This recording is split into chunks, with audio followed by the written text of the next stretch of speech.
Hello students, welcome to Dakshina e classroom. JEE main test series में जो first paper है CT1, इसके solutions आज हम डिस्कस करेंगे। टोटल 25 क्वेश्चन है पेपर में। फर्स्ट 20 क्वेश्चन सिंगल करेक्ट है, लास्ट 5 क्वेश्चन इंटीजर टाइप है। फर्स्ट क्वेश्चन आप देखिए, 10⁻⁻8 molar NaOH solution is diluted to 100 times and what is the pH of diluted solution? Basic solution आपको दे रखा है। 10⁻⁻6 मोलर NaOH solution है, इसको डाइल्यूट किया जाता है तो फाइनली NaOH का मोलैरिटी क्या होगा, उस मोलैरिटी से फिर आप क्या निकाल सकते हैं, pH ऑफ द सॉल्यूशन। केवल आपको ये फाइंड आउट करना होगा कि सॉल्यूशन में H+ या OH- की कॉन्सेंट्रेशन कितना परसेंट है। तो यहाँ आप देखिए, डाइल्यूट किया जाता है तो केवल वाटर मिक्स कर रहे हैं, और वाटर मिक्स कर रहे हैं तो जो ये सॉल्यूट है, सॉल्यूट के मोल चेंज नहीं होते, सॉल्यूट मोल अनचेंज्ड। मोलैरिटी की बात नहीं कर रहा हूं, मोल की बात कर रहा हूं। NaOH इसमें मिक्स नहीं किया जा रहा है, वाटर मिक्स किया जा रहा है, तो बेसिकली सॉल्यूशन का वॉल्यूम इंक्रीज होगा, लेकिन NaOH के मोल यहां पे चेंज नहीं हो सकते। फाइनल मोलैरिटी क्या होता है, final mole of solute divided by final volume of solution. Final mole of solute और इनिशियल मोल ऑफ सॉल्यूट दोनों एक ही बात है, क्योंकि सॉल्यूट NaOH के मोल तो चेंज होंगे नहीं। तो सिंपल आपको दिख रहा है कि वॉल्यूम जितना ज्यादा इंक्रीज होगा, मोलैरिटी उतना ही कम होगा। वॉल्यूम 100 टाइम इंक्रीज कर दिया तो मोलैरिटी 100 टाइम डिक्रीज हो जाएगा। तो 10⁻⁻6 डिवाइडेड बाय 100, ये कितना हो गया, 10⁻⁻8 molarity of NaOH solution. NaOH क्या होता है, स्ट्रॉन्ग बेस होता है। स्ट्रॉन्ग बेस कंप्लीटली डिसोशिएट होने के बाद OH- आयन का कॉन्सेंट्रेशन यहाँ पे कितना मिलेगा, 10⁻⁻8 मोलर NaOH का सॉल्यूशन है। ये NaOH की मोलैरिटी है मल्टीप्लाइड बाय 1, इसके एक मोलर सॉल्यूशन में से एक मोलर OH- ही मिल सकता है। ये अपने पास OH- आयन का मोलैरिटी आ गया, तो यहां से क्या निकाल सकते हैं, pH minus log of OH-। ये कितना आ जाएगा, 8, तो pH कितना आ गया, 6। ये क्वेश्चन एकदम गलत तरीके से हमने किया है। आप खुद ही सोचिए कि बेसिक सॉल्यूशन है और बेसिक सॉल्यूशन का जो pH है वो 6 कैसे आ सकता है। बेसिक सॉल्यूशन का pH क्या आएगा, 7 से ज्यादा। अगर बहुत ही कम बेसिक है, बहुत ही घटिया बेसिक है, जैसे यहाँ पे 10⁻⁻8 मोलर, मतलब कि OH- आयन की जो कॉन्सेंट्रेशन है यहाँ पे ऑलमोस्ट नेग्लिजिबल टाइप है। अगर बहुत कम बेसिक है तो pH क्या आएगा, 7 से जस्ट थोड़ा सा ज्यादा आएगा। जैसे मान लो कि 7.05, 7.1 इतने तक pH आ सकता है, लेकिन 7 से ज्यादा तो आएगा। और बहुत ही ज्यादा बेसिक है, बहुत ज्यादा बेसिक है तो फिर pH कहाँ आता है, 13-14 के करीब आता है बेसिक सॉल्यूशन का। तो ये जो क्वेश्चन का आंसर आपने निकाला ये तो बिल्कुल ही गलत है। अब आपको पता है कि ये गलत क्यों है, क्योंकि आयनिक इक्विलिब्रियम में ये जो क्वेश्चन है ये बहुत अच्छे से हम अटेम्प्ट करते हैं। 10⁻⁻8 मोलर HCl सॉल्यूशन या 10⁻⁻8 मोलर NaOH सॉल्यूशन का pH हम बताते हैं।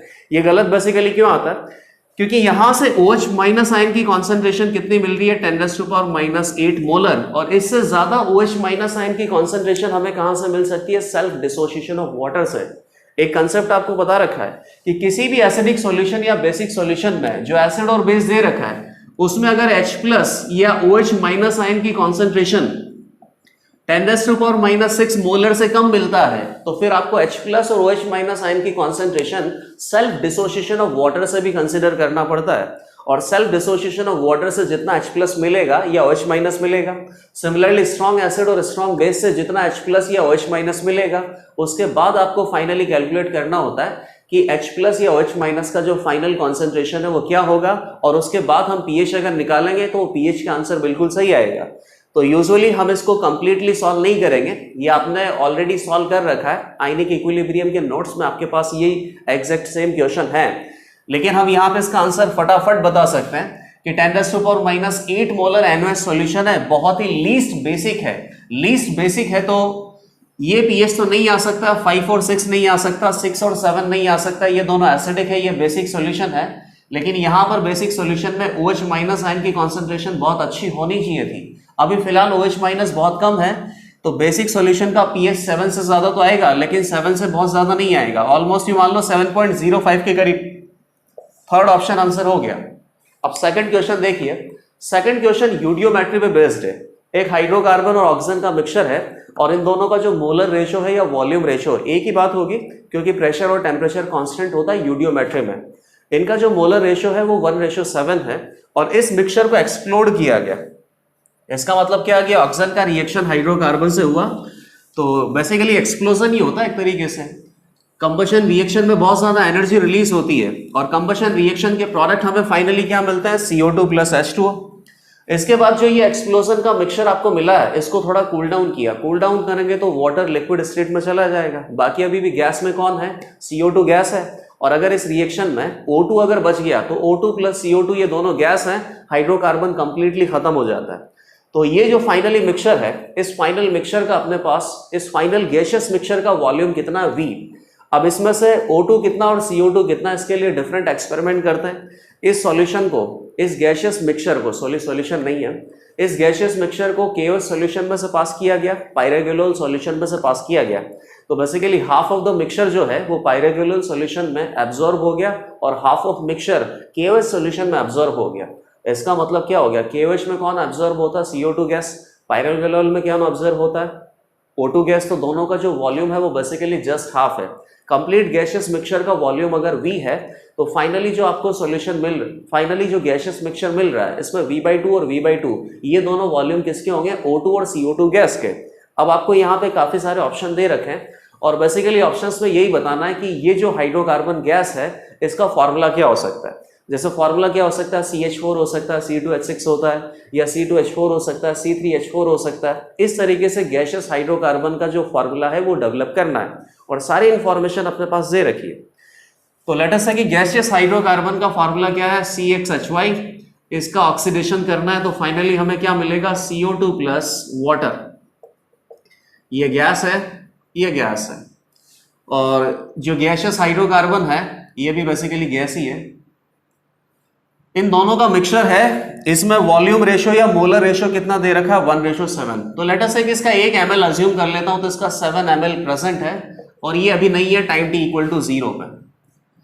अब इसके बाद क्या होगा कि इसका कंबशन होगा, कंबशन होने के बाद आपको CO2 प्लस H2O मिलेगा। तो 1 ml से बेसिकली ये कितना मिल सकता है, तो 1 ml से ये कितना मिलेगा, बैलेंस कर लेता हूं पहले x, और यहाँ पे कितना आ जाएगा y/2, इधर कितना आ जाएगा x प्लस y/4 O2। 1 से कितना मिलता है x टाइम्स, और जो काम नंबर ऑफ मोल से होता है वही काम हम वॉल्यूम से कर रहे हैं क्योंकि प्रेशर और टेम्परेचर दोनों कांस्टेंट है। तो डायरेक्ट ही मैं आंसर निकाल रहा हूं यहाँ पे। 1 मोल से कितना मिलता है x मोल, या 1 ml से कितना मिलेगा x ml। तो टाइम t = t की बात करें तो ये तो कंज्यूम हो जाएगा और ये कितना मिल जाएगा x ml। वाटर से हमें कुछ लेना देना है नहीं। 1 के लिए बेसिकली ये कितना कंज्यूम होता है, x प्लस y/4 ml। ये टोटल कितना दे रखा है, 7 ml। तो ये इसका लेफ्ट अमाउंट होगा और ये इसका फॉर्म्ड अमाउंट है। आफ्टर कंबशन CO2 फॉर्म कितना हुआ, x ml, और O2 कितना लेफ्ट है, 7 - x प्लस y ml। और ये दोनों CO2 और O2 का जो वॉल्यूम है ये दोनों इक्वल है, ये हमें एक्सपेरिमेंटली पता करके दे रखा है। तो इन दोनों का वॉल्यूम इक्वलाइज कर लेते हैं। तो 7 - x plus y divided by 4 that is equal to x। तो ये कितना हो जाएगा, 7 - y/4, और ये x और x कितना हो गया, 2x, या 7 = 2x प्लस y/4। ये रिलेशन बन गया और इससे ज्यादा इंफॉर्मेशन अपने पास अब है नहीं। तो बेसिकली क्या करना पड़ेगा, x और y की वैल्यू पुट करके हाइड्रोकार्बन को गैस करना पड़ेगा। जो ऑप्शन सही होगा वो आंसर हम टिक कर देंगे। तो बताइए x = 1 है, x = 1 है तो 7 - 2 5, 5 × 4 20। C1H20 पॉसिबल नहीं है। x = 2 है तो 4 हो गया, 3 हो गया, 3 × 4 12। C2H12 ये भी पॉसिबल नहीं है। और x अगर 3 है, 3 × 6 -7 1, 1 × 4, तो बेसिकली कितना हो गया, ये y = 4। तो C3H4 प्रोपाइन गैस, यहाँ पे ये हाइड्रोकार्बन है, ये पॉसिबल है, तो ये इसका आंसर हो गया। बेसिकली हमारे पास यहाँ सबसे इंपॉर्टेंट पॉइंट क्या था कि जो फाइनली गैसियस मिक्सचर आपको मिल रहा है VML, इसमें से हाफ एब्जॉर्ब कर रहा है KOH, और KOH कौन सा सॉल्यूशन या कौन सी गैस को एब्जॉर्ब करता है, CO2 को। तो CO2 का वॉल्यूम कितना है, x ml के मैंने स्टोइकियोमेट्री से निकाला, और बाकी का जो हाफ वॉल्यूम है वो किसका है, O2 गैस का। और O2 गैस का वॉल्यूम कितना होगा, given volume minus reacted volume. तो ये बेसिकली O2 गैस का लेफ्ट वॉल्यूम है। ये वॉल्यूम और ये वॉल्यूम दोनों इक्वल हैं। इसी तरीके से फिर फाइनली हमने x और y की वैल्यू बता दी। तो फाइनली हाइड्रोकार्बन का जो फॉर्मूला है that is C3H4, propyne gas की बात कर रहे हैं। नेक्स्ट क्वेश्चन अब यहां पे क्या है, question number 3।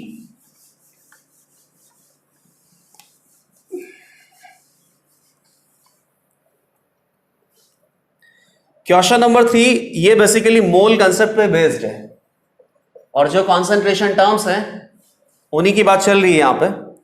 Density of methanol, ये तो बहुत ज्यादा इजी क्वेश्चन है। मीथेनॉल का डेंसिटी आपको दे रखा है 0.793 किलोग्राम पर लीटर, तो और क्या बोल सकते हैं 0.793 ग्राम पर ml। इसको इसमें ट्रांसफॉर्म किया जा सकता है। What is the volume needed for making it's 0.25 molar 2.5 litre solution. तो बेसिकली आपको इस सॉल्यूशन का कितना वॉल्यूम चाहिए ताकि फाइनली अपने पास क्या मिल जाए 0.25 मोलर 2.5 लीटर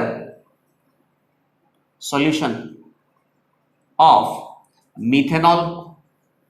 तो ये सॉल्यूशन अगर आपको प्रिपेयर करना है तो उसमें मीथेनॉल की क्या रिक्वायरमेंट है ये आपको पता करना होगा। तो बताइए 2.5 लीटर सॉल्यूशन है मीथेनॉल का और उसमें मीथेनॉल की मोलैरिटी कितनी है 0.25 मोलर। तो यहां से आपको मोलैरिटी मल्टीप्लाइड बाय वॉल्यूम करेंगे तो नंबर ऑफ मोल पता चल जाएगा। तो मीथेनॉल के नंबर ऑफ मोल यहां पे कितने होंगे 0.25 इंटू 2.5, तो ये कितना हो गया 2.5 डिवाइडेड बाई 4 मोल्स।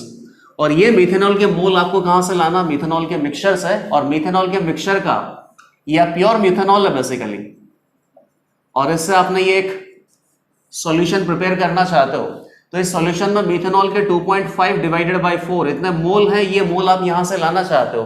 तो बेसिकली किस तरीके से आ सकता है ये, क्या मीथेनॉल का वॉल्यूम हम यूज कर सकते हैं। लेट अस से कि V वॉल्यूम यूज करेंगे तो V वॉल्यूम को डेंसिटी से मल्टीप्लाई करेंगे तो मास आ जाएगा, मास में इसके मॉलिक्यूलर मास का डिवाइड करेंगे तो नंबर ऑफ मोल आ जाएगा और नंबर ऑफ मोल का रिक्वायरमेंट इतना है। तो लेट अस से कि V ml इसका यूज करना चाहते हैं, मल्टीप्लाइड बाय डेंसिटी कितना है 0.793 ग्राम पर ml। ये मीथेनॉल का मास आ गया, मीथेनॉल के मास में इसके मॉलिक्यूलर मास का डिवाइड करो 16 + 16 32, that is equal to number of mole of methanol. और सॉल्यूशन बनाने के लिए मीथेनॉल के कितने मोल चाहिए 2.5 डिवाइडेड बाई 4, तो ये V ml में आंसर आ जाएगा। आंसर आप फाइंड आउट करके देख लेना, ये करेक्ट आंसर है। नेक्स्ट क्वेश्चन देखिए, अब इस क्वेश्चन में क्या दे रखा है, केमिकल इक्विलिब्रियम पे बेस्ड क्वेश्चन है और बहुत ही इजी क्वेश्चन है। HI हाइड्रोआयोडिक गैस जो है इसको बेसिकली डीकंपोज कर रहे हैं और डीकंपोज करने के बाद क्या बनेगा H2 + I2। Question 4, HI gas है और इसका जो प्रेशर है शुरुआत में 0.2 atm है, मतलब एक सिंपल फ्लास्क है, फ्लास्क में HI गैस प्रेजेंट है, गैस प्रेजेंट है तो इसका जो atm में प्रेशर है वो पक्का हो गई। इसके बाद इसको डीकंपोज किया जाता है तो partial pressure of HI is 0.04 atm। What is the Kp of the given equilibrium, equilibrium constant Kp आपको निकालना है। Time t equal to t पे इक्विलिब्रियम सेटल होता है तो इसका 0.04 atm प्रेशर लेफ्ट है, 0.04 atm प्रेशर इसका लेफ्ट है और बाकी वॉल्यूम और टेम्परेचर कांस्टेंट होगा बेसिकली। तो नंबर ऑफ मोल और प्रेशर दोनों डायरेक्टली प्रोपोर्शनल होते हैं, तो जो काम नंबर ऑफ मोल से होता है वो प्रेशर से हम डायरेक्टली कर लेंगे। इसका कुछ मोल डिसोशिएट होगा तो इसके मोल्स में बेसिकली कमी आएगी, मोल कम हो गए तो इसका प्रेशर अपने आप ही कम हो जाएगा और इसके मोल कम होंगे तो H2 और I2 के मोल बढ़ेंगे, जितना उनका मोल बढ़ेगा उसी के हिसाब से उनका प्रेशर जनरेट होगा। तो प्रेशर से ही सॉल्व कर लेंगे हम। इक्वेशन आपको क्या दे रखा है 2HI + H2 gas + I2 gas. अब बताइए ये तो शुरुआत में कितना है 0 और time t equal to equilibrium की अगर बात करें तो इसका 0.04 atm प्रेशर लेफ्ट है, तो कितना कंज्यूम हो गया 0.2 - 0.04 कंज्यूम हुआ होगा ये 0.16। अब बताइए 2 मोल से इसका कितना बनता है 1 मोल, तो इसका बेसिकली अगर डबल प्रेशर रिड्यूस होगा तो उसका सिंगल टाइम प्रेशर में इंक्रीमेंट होगा, तो ये कितना हो जाएगा 0.8 atm 0.8 atm। इसका प्रेशर और HI का प्रेशर आपको पता है। फाइनली Kp का आंसर क्या होता है, partial pressure of product raise to power their stoichiometric coefficient divided by partial pressure of reactant raise to power their stoichiometric coefficient. तो partial pressure of hydrogen gas raise to power 1, partial pressure of I2 gas raise to power 1, partial pressure of HI gas raise to power 2, सारे gaseous component हैं। Pressure कितना है 0.8 raise to power 1, 0.8 raise to power 1। इसका pressure कितना है 0.04 rays to power 2, तो 0.04 into 0.04 ये 2 times 0.08 है, ये 0.08 0.08। अगेन 2 टाइम्स, तो Kp का वैल्यू कितना आ गया 4।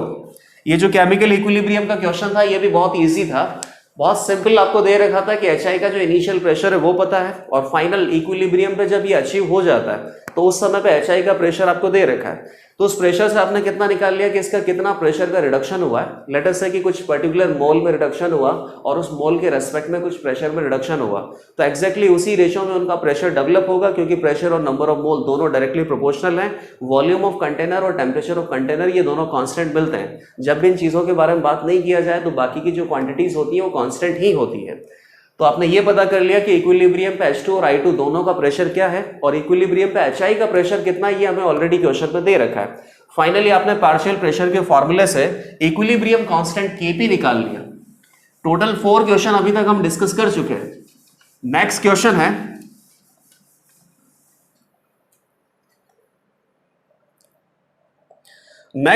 रियल गैस पे बेस्ड है। Question number 5। यहां पे आपको क्या दे रखा है, कुछ पर्टिकुलर ग्राफ दे रखे हैं Z और 1/Vm। Vm क्या होता है, molar volume of real gas.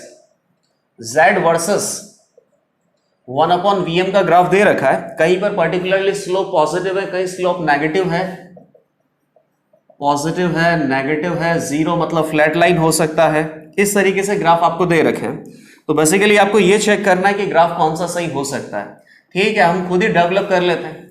और यहां पे इस पर्टिकुलर क्वेश्चन में कंडीशंस क्या दे रखा है, लो प्रेशर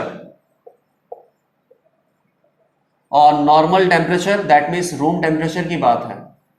तो आपको पता लग रहा है कि जो कंप्रेसिबिलिटी फैक्टर Z है, इस कंप्रेसिबिलिटी फैक्टर Z का लो प्रेशर पे, हाई प्रेशर पे और एक आइडियल कंडीशन में क्या बेसिकली फॉर्मूला डेवलप होता है वो हमने ऑलरेडी निकाल रखा है। लो प्रेशर पे क्या होता है, Z की वैल्यू, कंप्लीटली डेरिवेशन उसका नहीं करेंगे, कंप्रेसिबिलिटी फैक्टर Z का वैल्यू जो लो प्रेशर पे होता है 1 - A/VmRT।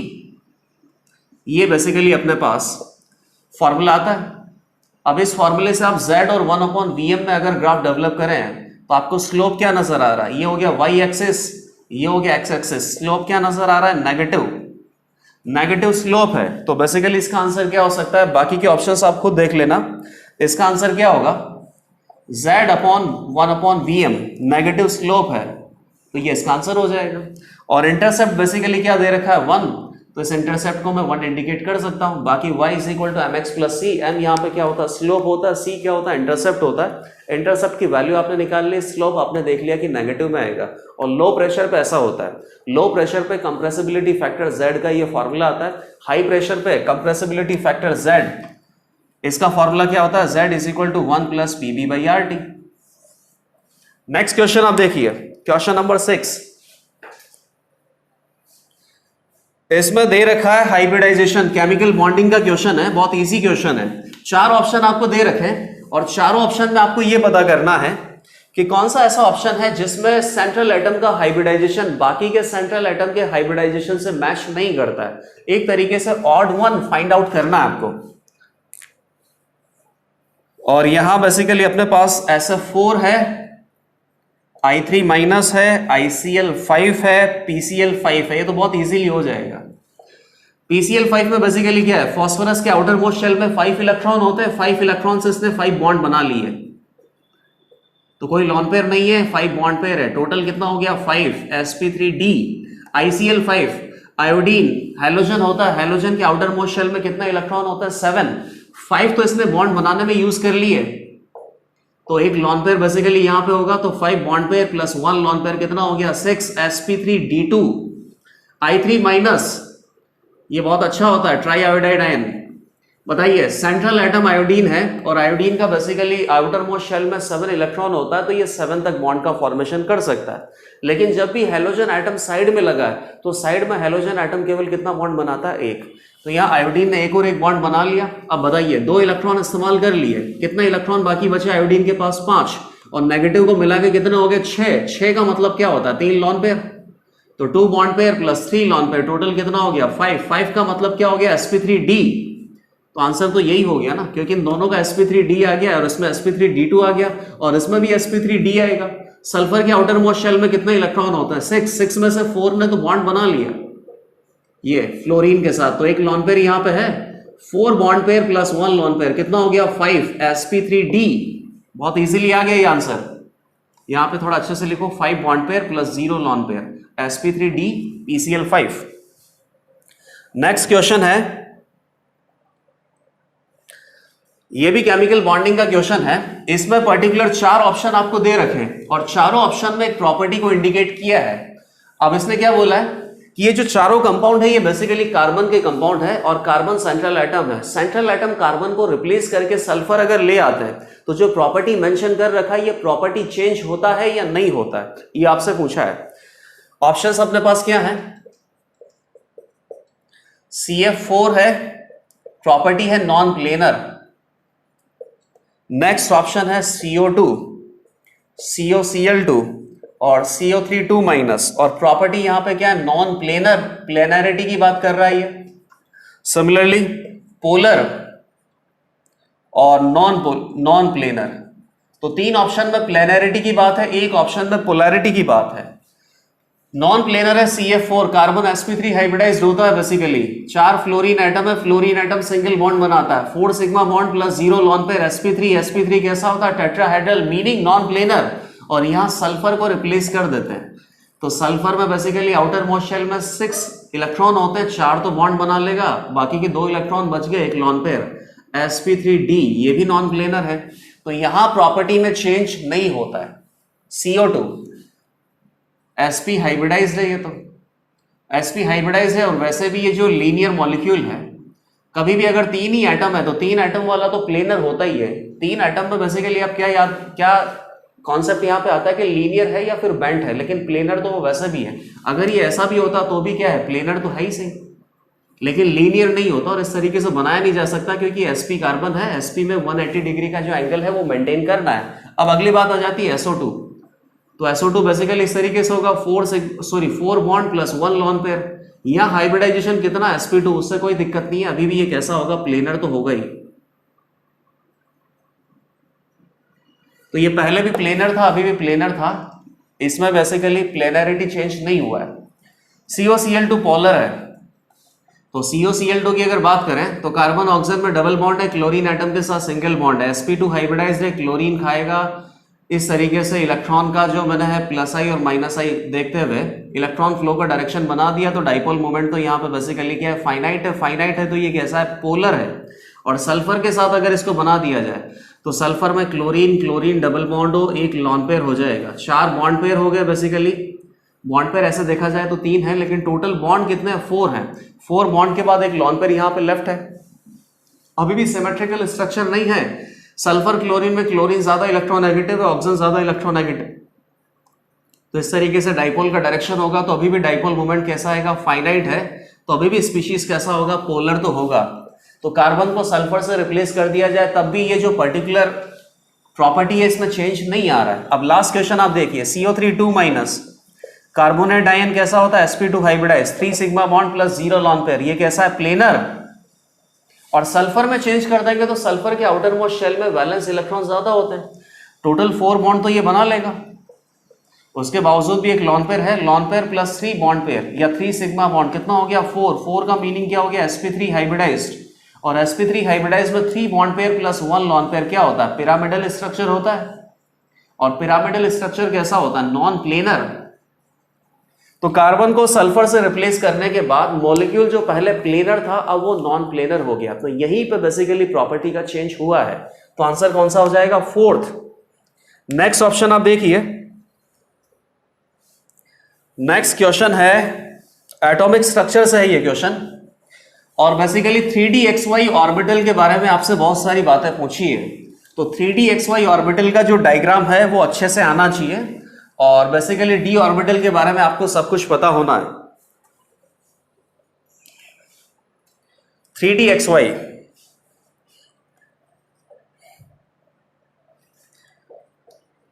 तो ये जो ऑर्बिटल होता है 3dxy, 3dyz या 3dzx, ये कैसे होता है, नॉन एक्सियल ऑर्बिटल होते हैं। यहां पर जो इलेक्ट्रॉन डेंसिटी है ये बेसिकली एक्सिस के बीच में होता है, और एक्सियल ऑर्बिटल का सेट कितना होता है, 2 ऑर्बिटल होता है, 3dz2, 3dx2, y2। तो इसको कैसे बनाएंगे, ये x एक्सिस है, ये y एक्सिस है, तो इनकी जो लॉब्स है वो बेसिकली x और y एक्सिस के बीच में होती है। ये आपने 3dxy ऑर्बिटल बना दिया। अब यहां पे फर्स्ट ऑप्शन क्या पूछा है, it has 4 lobes and 2 angular node. 4 lobe है और 2 एंगुलर नॉड है। बिल्कुल एंगुलर नॉड का फॉर्मूला कितना होता है, एल इक्वल टू डी के लिए एल इक्वल टू कितना होता है, 2 होता है। और 2 एंगुलर नॉड को शक्ल के देखें तो शक्ल को देखते हुए उसको क्या बोल सकते हैं, प्लेनर नॉड भी बोल सकते हैं। तो आप बेसिकली देखिए ये जो पर्टिकुलर प्लेन है, इस प्लेन के थ्रू अगर हम पास होते हैं तो यहाँ बेसिकली इलेक्ट्रॉन डेंसिटी कितना है, 0। सिमिलरली ये जो एक्सिस है, ये कौन सा एक्सिस है, जेड। तो वाई जेड से अगर मैं प्लेन पास करता हूं तो यहां पर भी बेसिकली इलेक्ट्रॉन डेंसिटी 0 होगा। तो यहां जो प्लेन आ गया, एक तो वाई जेड प्लेन आ गया, एक एक्स जेड प्लेन आ गया, 2 नोडल प्लेन है, इसीलिए क्या बोल सकते हैं कि इसका एंगुलर नोड कितना है, 2 है और 4 लॉब्स है। पहला स्टेटमेंट सही है यहाँ पे। सेकंड स्टेटमेंट क्या है कि 4 लॉब है और 1 एंगुलर नोड है, नहीं एंगुलर नोड तो 2 है। थर्ड स्टेटमेंट है orbital angular momentum √6 into h/2π के इक्वल है। ऑर्बिटल एंगुलर मोमेंटम का फॉर्मूला क्या होता है, h/2π into √L into L+1। D orbital के लिए L का वैल्यू कितना होता है, 2। तो 2 इंटू 2+1 कितना हो गया, √6। थर्ड स्टेटमेंट भी सही है। फोर्थ स्टेटमेंट पे आते हैं, it is not non degenerate with 3dx²y²। अब ये बहुत ही टेक्निकल टर्म है और ये बेसिकली आपको पता भी है। नॉन डीजेनरेट का मतलब क्या होता है, जिन ऑर्बिटल्स की जो एनर्जी लेवल है वो इक्वल नहीं होता है। और डीजेनरेट का मतलब क्या होता है कि ऐसे ऑर्बिटल जिनका एनर्जी लेवल इक्वल होता है। डीजेनरेट ऑर्बिटल हमें कहां मिलता है, सेम सबशेल के जो ऑर्बिटल होते हैं। जैसे अगर मान लो कि 2p की अगर बात करें, 2p, तो 2p में क्या होता है, 2px होता है, 2py होता है, 2pz होता है। और जब भी आप इलेक्ट्रॉनिक कॉन्फ़िगरेशन बनाते हो तो इन ऑर्बिटल को किस तरीके से बनाते हैं, इस तरीके से। इन तीनों ऑर्बिटल की एनर्जी क्या होती है, इक्विवेलेंट। तो पहले किस में भरेंगे, 2px में, 2py में और 2pz में। किसी भी ऑर्बिटल में आप इलेक्ट्रॉन फिल कर सकते हो क्योंकि तीनों का एनर्जी लेवल क्या है, इक्वल है। इक्वल एनर्जी लेवल जहां पे होता है उनको क्या बोलते हैं, डीजेनरेट ऑर्बिटल। तो आपको क्या समझ में आ गया कि एक ही जो सबशेल होती है, एक ही जो सबशेल होती है, इस सबशेल के जो ऑर्बिटल होते हैं ये कैसे होता है, degenerate. Degenerate equal energy orbital होते हैं। अब इसमें आप ऐसा मत कर देना कि सर 2p में जो सबशेल है वो p है और 3p में जो सबशेल है वो p है। तो 2p और 3p की एनर्जी को इक्वल मत कर देना कि sir 2px is equal to 3px, इस तरीके से नहीं। जो एनर्जी लेवल है प्रिंसिपल क्वांटम नंबर पर डिपेंड करता है। और ये बेसिकली जो सबशेल है, p सबशेल है, ये सेकंड शेल का है और यहाँ पे p सबशेल थर्ड शेल का है। सेकंड शेल और थर्ड शेल में एनर्जी इक्वल तो हो नहीं सकता, तो बेसिकली इनका एनर्जी इक्वल नहीं है, तो इनको क्या बोलेंगे, नॉन डीजेनरेट ऑर्बिटल। और जिनका ऑर्बिटल का एनर्जी इक्वल होता है उनको क्या बोलते हैं, डीजेनरेट ऑर्बिटल। और डीजेनरेट ऑर्बिटल बेसिकली कहाँ मिलते हैं, एक ही शेल के सबशेल के अंदर। तो 3d की बात अगर करें तो 3d में d के बेसिकली कितने ऑर्बिटल होते हैं, 5। और पांचों d ऑर्बिटल का जो एनर्जी है वो इक्वल होता है। कभी भी अगर आप इलेक्ट्रॉनिक कॉन्फ़िगरेशन फील करते हो तो 3d 5 ऑर्बिटल जो होते हैं उनको इसी तरीके से बनाते हैं। किसी भी ऑर्बिटल में हम इलेक्ट्रॉन फील कर सकते हैं, इक्वल एनर्जी लेवल है। तो 3dx²y² का जो एनर्जी लेवल है वो 3dxy के साथ सेम होगा, इसमें कोई दिक्कत नहीं है, दोनों डीजेनरेट होने चाहिए। और ऑप्शन में आपको क्या दे रखा है, नॉन डीजेनरेट। तो फोर्थ ऑप्शन भी क्या हो गया, बेसिकली गलत हो गया। अब अगर हम कोऑर्डिनेशन केमिस्ट्री की बात करें जो 12th क्लास में अपन पढ़ते हैं, तो कोऑर्डिनेशन केमिस्ट्री में हम CFT थ्योरी पढ़ते हैं। और CFT थ्योरी में क्या देखते हैं, क्रिस्टल फील्ड स्प्लिटिंग।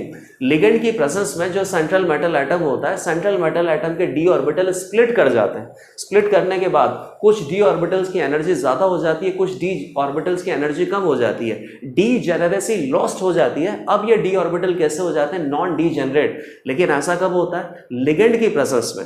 लिगेंड की प्रेजेंस में बेसिकली क्या होता है, इलेक्ट्रिकल फील्ड और मैग्नेटिक फील्ड की प्रेजेंस होती है। उस केस में डीजेनरेट ऑर्बिटल्स की स्प्लिटिंग हो जाती है और नॉन डीजेनरेसी बेसिकली यहां पे आ जाती है। लेकिन फिलहाल ऐसी कोई कंडीशन नहीं है। सिंपल आपसे ये पूछा गया है कि 3dxy और 3dx²y² ये दोनों डीजेनरेट होंगे या नॉन डीजेनरेट होंगे, तो हम क्या बोलेंगे, डीजेनरेट होंगे। इक्वल एनर्जी ऑर्बिटल बेसिकली ये हैं। और ये आपने एटॉमिक स्ट्रक्चर में और भी पढ़ा है कि अगर ऑर्बिटल्स में बेसिकली इलेक्ट्रिकल फील्ड या मैग्नेटिक फील्ड का प्रेजेंस हो तो इस प्रेजेंस में जो एक ही सबशेल है, इस सबशेल के ऑर्बिटल्स में स्प्लिटिंग हो जाती है, कुछ ऑर्बिटल्स की एनर्जी ज्यादा हो जाती है, कुछ ऑर्बिटल्स की एनर्जी कम हो जाती है, तो डीजेनेरेसी लॉस्ट हो जाती है। लेकिन ये सब कहाँ होता है? इलेक्ट्रिकल फील्ड और मैग्नेटिक फील्ड की प्रेजेंस में। इलेक्ट्रिकल फील्ड की प्रेजेंस में ऐसा होता है तो क्या बोलते हैं? Stark effect. और मैग्नेटिक फील्ड की प्रेजेंस में ऐसा होता है तो उसको क्या बोलते हैं? Zeeman effect. लेकिन अभी ऐसा कुछ नहीं है। अभी 3dx2 y² और 3dxy ये दोनों ऑर्बिटल डीजेनरेट हैं। तो बेसिकली क्या हो गया? 2 स्टेटमेंट तो सही है यहाँ पे और 2 स्टेटमेंट गलत है। टोटल 8 क्वेश्चंस हम डिस्कस कर चुके हैं। अब 9 क्वेश्चन देखिए। फर्स्ट आयनाइजेशन एंथैल्पी का कंपैरिजन करना है और 4 एलिमेंट हमें दे रखे हैं। तो बेसिकली पीरियोडिक टेबल का क्वेश्चन हो गया। और पीरियोडिक टेबल में अपने पास स्टैंडर्ड क्वेश्चन क्या होता है कि कोई भी पर्टिकुलर पीरियोडिक प्रॉपर्टी का कंपैरिजन करना होता है और 4 एलिमेंट हमें दिए जाते हैं। पीरियोडिक प्रॉपर्टीज में क्या हो सकता है? आयोनाइजेशन एंथैल्पी हो सकता है, एटॉमिक रेडियस हो सकता है, इलेक्ट्रॉन एफिनिटी हो सकता है या इलेक्ट्रॉन नेगेटिविटी हो सकता है। इन सभी पीरियोडिक प्रॉपर्टीज का कंपैरिजन करना हमें आना चाहिए और इस तरीके से अगर क्वेश्चन आए तो उसको बहुत इजीली सॉल्व किया जा सकता है। केवल हमें क्या पता होना चाहिए कि किसी भी पर्टिकुलर पीरियोडिक प्रॉपर्टी का जो ग्रुप और पीरियड में ट्रेंड है, किस तरीके से इंक्रीज होता है, किस तरीके से डिक्रीज होता है, ये ट्रेंड हमें पता होना चाहिए। तो पहले तो हम क्या करेंगे कि जो भी एलिमेंट हमें दिए हुए हैं इनको अकॉर्डिंग टू ट्रेंड हम अरेंज कर सकते हैं। उसके बाद ये देखते हैं कि कहीं यहाँ पे एक्सेप्शन तो नहीं है। एक्सेप्शन अगर है तो उस एक्सेप्शन को अकाउंट करने के बाद फाइनली करेक्ट ऑर्डर हमें बताना होता है। तो फिलहाल किसकी बात है? आयोनाइजेशन एंथैल्पी की बात। Ionisation enthalpy left to right period में इंक्रीज होता है, टॉप टू बॉटम ग्रुप में डिक्रीज होता है। तो सबसे पहले तो आप आइडेंटिफाई करो कि ये चारों एटम्स को पीरियोडिक टेबल में किस तरीके से अरेंज किया जा सकता है। तो ये बेसिकली पी ब्लॉक है। कार्बन के बाद क्या आता है? नाइट्रोजन। कार्बन के नीचे सिलिकॉन है, इधर फास्फोरस है। और ये पी ब्लॉक की बात है। Ionisation enthalpy left to right increase होता है, टॉप टू बॉटम डिक्रीज होता है। तो सबसे ज्यादा किसका होगा? बेसिकली नाइट्रोजन का, उसके बाद कार्बन का, उसके बाद किसका हो सकता है? सिलिकॉन और फास्फोरस में फास्फोरस का, सबसे लास्ट में सिलिकॉन का। ये आयोनाइजेशन एनर्जी का यहाँ पे ट्रेंड के अकॉर्डिंग आपने फाइनल आंसर बना दिया। अब ये चेक कर लो कि पी ब्लॉक में आयोनाइजेशन एंथैल्पी में कहीं पे जो एक्सेप्शन है वो तो नहीं आता है। तो एक्सेप्शन तो आते हैं, कहां पे आता है? बेसिकली इस तरीके से पीरियड में एक्सेप्शन अपने पास कहां पे आता है? बेरिलियम। और बेरिलियम के बाद कौन आता है? बोरोन। सिमिलरली नाइट्रोजन और ऑक्सीजन, यहां पर अपने पास इलेक्ट्रॉनिक कॉन्फ़िगरेशन क्या होता है? p3। इधर क्या होता है? p4। यहां कितना होता है? s2 2s2। और यहां क्या होता है? 2s2 2p1। अब left to right ionisation energy increase होना चाहिए, लेकिन क्या होता है कि ये जो p3 कॉन्फ़िगरेशन है p4 से ज्यादा स्टेबल होता है। तो p3 में से इलेक्ट्रॉन को निकालना मुश्किल होगा। तो p3 का आयोनाइजेशन एनर्जी ज्यादा होता है। तो ये p3 का आयोनाइजेशन एनर्जी p4 से ज्यादा होता है, जस्ट एक कदम आगे जाता है। तो नाइट्रोजन का आयनाइजेशन एनर्जी ऑक्सीजन से ज्यादा होता है, लेकिन ट्रेंड अगर देखें तो ट्रेंड के अकॉर्डिंग किसका ज्यादा आना चाहिए? ऑक्सीजन का। लेकिन ऑक्सीजन का ज्यादा नहीं होता है। और सिमिलरली बोरोन का यहाँ पे ज्यादा होना चाहिए, लेकिन बेरिलियम का बोरोन से ज्यादा होता है, क्योंकि यहाँ फाइनली इलेक्ट्रॉन किस में से निकालना है? s ऑर्बिटल में से। और इधर फाइनली इलेक्ट्रॉन किस में से निकालना है? 2p1 में से। s ऑर्बिटल का पेनिट्रेशन पावर ज्यादा होता है, s ऑर्बिटल न्यूक्लियस के ज्यादा नजदीक होता है। तो यहाँ से इलेक्ट्रॉन निकालना थोड़ा मुश्किल होगा तो आयनाइजेशन एनर्जी ज्यादा देनी पड़ेगी। ये दोनों एक्सेप्शन होते हैं और ये दोनों एक्सेप्शन अपने पास basically carbon, nitrogen, silicon, phosphorus में तो नहीं है। तो नॉर्मल ट्रेंड के अकॉर्डिंग जो आंसर आएगा वही सही आंसर है। सिलिकॉन और फास्फोरस का आयनाइजेशन एनर्जी कम है, कार्बन और नाइट्रोजन का ज्यादा है। कार्बन और नाइट्रोजन में ज्यादा किसका होगा? नाइट्रोजन का। सिमिलरली सिलिकॉन और फास्फोरस में फास्फोरस का। अब नेक्स्ट क्वेश्चन देखिए। रियल गैस की बात है और रियल गैस का प्रेशर आपको बताना है बॉयल्स टेम्परेचर पे। और 4 एक्सप्रेशन आपको दे रखे हैं, चारों एक्सप्रेशन में से कौन सा सही हो सकता है? बॉयल्स टेम्परेचर क्या होता है? जहां पर रियल गैस बॉयल्स लॉ को फॉलो करने लग जाता है, या जो अपने पास वीरियल इक्वेशन होता है उसमें सेकंड कोएफिशिएंट की वैल्यू 0 इक्वल पुट कर देते हैं। तो वहां से बॉयल्स टेम्परेचर का जो फॉर्मूला है वो कितना आता है? A/RB। अब इस पर्टिकुलर टेम्परेचर पे आपको क्या निकालना है? प्रेशर का वैल्यू निकालना है। और बेसिकली गैस अपने पास कौन सा है? रियल गैस है। तो रियल गैस के लिए आप ये इक्वेशन यूज करना चाहते हो तो क्या हो जाएगा? बॉयल्स टेम्परेचर पे Z का वैल्यू कितना आ जाता है? 1। PV = ZnRT होता है। और n की वैल्यू अगर मैं 1 पुट कर दूं तो ये बेसिकली वॉल्यूम किसका हो जाएगा, 1 मोल गैस का। 1 मोल गैस का वॉल्यूम कितना होता है, molar volume, PVM is equal to ZRT। ये हो सकता है Z की वैल्यू 1 होती है बॉइल्स टेम्परेचर पे, तो PVM is equal to 1 into RT, और TB कितना होगा, A अपॉन RB। R से R कट गया तो ये प्रेशर कितना आ गया, A upon VM into B। ये फाइनल एक्सप्रेशन आ गया। केवल आपको ये याद रखना है कि रियल गैस के लिए बेसिकली इक्वेशन क्या हो सकता है, तो कंप्रेसिबिलिटी फैक्टर Z की टर्म में रियल गैस के लिए क्या इक्वेशन होता है, PV is equal to ZnRT। n की वैल्यू अगर 1 पुट कर सकते हैं, 1 मोल की बात करें तो बेसिकली वॉल्यूम को क्या बोलना पड़ेगा, मोलर वॉल्यूम। तो ये इक्वेशन क्या हो जाएगा, PVM is equal to ZRT। Z यहाँ पे क्या होता है, कंप्रेसिबिलिटी फैक्टर, इसका वैल्यू कितना होगा, 1 होगा बॉइल्स टेम्परेचर पे। बाकी बॉइल्स टेम्परेचर का जो फॉर्मूला है वो भी हमें पता होना चाहिए। सारी वैल्यूज को हमने यूज किया तो फाइनली अपने पास प्रेशर का वैल्यू आ गया। नेक्स्ट क्वेश्चन देखिए, ये बेसिकली एक सॉलिड आपको दे रखा है और इस सॉलिड का डीकंपोजिशन करते हैं हम, तो क्या मिलेगा, 2NH3 गैस, CO2 गैस, और एक किसी पर्टिकुलर कंटेनर में ये सब कुछ हो रहा है। इस कंटेनर का टेम्परेचर फिक्स है और वॉल्यूम फिक्स है, तो बेसिकली प्रेशर वेरिएबल है। If pressure exerted by released gas is 3 atm, तो जैसा ये रिएक्शन आगे प्रोसीड करेगा, यहां से गैसेस रिलीज होंगी, अमोनिया गैस और CO2 गैस। इन दोनों का जो प्रेशर है, टोटल गैसेस का जो प्रेशर आपको 3 atm दे रखा है। आपसे ये पूछा है कि यहां पर Kp इक्विलिब्रियम कांस्टेंट की वैल्यू क्या होगी, और इक्विलिब्रियम कांस्टेंट किसके टर्म है, प्रेशर के टर्म में है। अब देखिए यहां पे इसी इक्वेशन को वापस से लिखना पड़ेगा। ये सॉलिड है, सॉलिड की एक्टिविटी 1 होती है, इससे ज्यादा मतलब हमें रहेगा नहीं, प्लस CO2 गैस। ठीक है, इसके कुछ मोल दे रखे हैं, उसमें से कुछ मोल डिसोशिएट हुए। जितने भी मोल डिसोशिएट हुए इसके रेस्पेक्ट में इनका प्रेशर डेवलप होगा। लेट अस से कि इसका प्रेशर कितना डेवलप हुआ, 2P, तो इसका कितना डेवलप होगा, P। टोटल प्रेशर अपने पास कितना आ गया, 3P, और टोटल प्रेशर का वैल्यू कितना है, 3 atm, तो P इज इक्वल टू कितना हो गया, 1 atm। तो इक्विलिब्रियम पे NH3 का प्रेशर कितना हो गया, 2 atm, P का वैल्यू 1 पुट किया तो, और इसका प्रेशर हो गया 1 atm। अब तो सॉल्व हो जाएगा easily. Partial pressure of ammonia raise to power 2, partial pressure of CO2 raise to power 1 divided by solid है, सॉलिड का एक्टिविटी 1 होता है। और वैसा भी जहां पर भी Kp आपको लिखना है, Kp में केवल प्रेशर वाले टर्म मतलब गैसियस टर्म्स भी आ सकती है। तो यहां से आंसर अपने पास कितना आ गया, 4। नेक्स्ट क्वेश्चन देखिए, टोटल 11 क्वेश्चन हमने डिस्कस कर लिए। इसमें सभी टाइप के क्वेश्चंस आ गए। केमिकल इक्विलिब्रियम हो गया, आयनिक इक्विलिब्रियम हो गया, रियल गैस हो गया, केमिकल बॉन्डिंग हो गया, P ब्लॉक हो गया। अभी ऑर्गेनिक के क्वेश्चंस आना बाकी है। क्वेश्चन नंबर 12, ये बेसिकली वापस से आयनिक इक्विलिब्रियम का क्वेश्चन है, या इसको मोल कंसेप्ट भी बोल सकते हैं। 20 ml 0.1 molar HCl, weak acid यहां पे दे नहीं रखा, वीक बेस नहीं दे रखा, तो आयनिक इक्विलिब्रियम की बात नहीं है, सिंपल मोल कंसेप्ट से भी आंसर आ जाएगा। और 20 ml है 0.01 मोलर KOH सॉल्यूशन। इन दोनों को मिक्स करने के बाद फाइनल pH आपको बताना है, तो ये तो बहुत इजीली आ जाएगा। एसिड और बेस है तो रिएक्टिंग मिक्सचर है, तो पहले तो ये दोनों एक दूसरे को कंज्यूम करेंगे, उसके बाद HCl अगर ज्यादा होगा तो pH एसिडिक होगा, KOH अगर ज्यादा होगा तो pH बेसिक होगा, और दोनों ने एक दूसरे को कंप्लीटली कंज्यूम कर लिया तो pH कितना आ जाएगा, 7, क्योंकि तब न्यूट्रल सिचुएशन हो जाएगी, और न्यूट्रल सिचुएशन में बेसिकली pH कितना आएगा, 7। अभी ये कितना है, 20 ml volume into molarity 2 millimole HCl है, और 20 इंटू 0.2 मिलीमोल KOH है। ये एक H+ दे सकता है, ये एक OH- दे सकता है, मतलब दोनों का एक एक स्टोकियोमेट्रिक अमाउंट या एक एक मोल आपस में रिएक्ट कर सकता है। तो 0.2 मोल कितने को खाएगा, 0.2 मोल को, तो ये तो खत्म हो जाएगा। ये बचेगा कितना, 1.8 मिलीमोल HCl। यहां से मुझे क्या मिलेगा, 1.8 मिलीमोल H+। फाइनली pH बताना है, तो H+ आयन की कॉन्सेंट्रेशन क्या होगी, 1.8 millimole, number of mole divided by final volume कितना है, 40 ml मिली गया, तो ये कितना आ गया, 1.8 डिवाइडेड बाय 40।